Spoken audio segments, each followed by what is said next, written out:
As the state and parts of the country watch this video of Robert Brooks being beaten to death and the fallout after, another family mourned and waited for answers regarding their own loved one. Inmate Nixon, who's from Albany, was killed in Fishkill Correctional Facility in October, 2 months before Robert Brooks was killed. Tonight, Nixon's mother and cousin described the pain of his passing and the agony of answers they haven't received.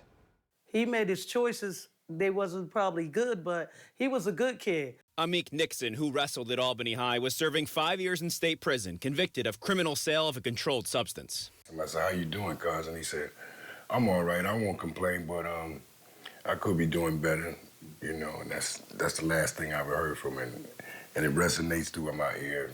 In the days before his death, the family had been trying to get information about a cut Nixon sustained at the hands of another individual, which moved him from Green to Fishkill. Shortly after, on October 24th, Nixon's mother heard the words, "I'm sorry for your loss." I talked to my son that Monday, and my son dead on a Wednesday. I can't believe it. It drives me crazy sometimes because I love my kids, and that was my baby. They've since struggled to get information from authorities about the circumstances surrounding his death. After getting nowhere, they foiled for the autopsy, which they received in January. When you found out it was a homicide, were you surprised?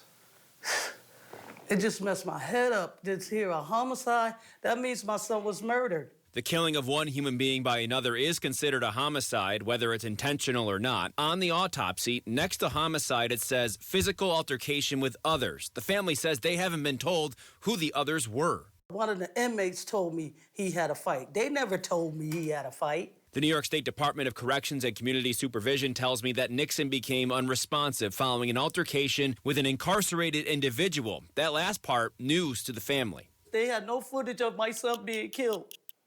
They said the cameras wasn't working.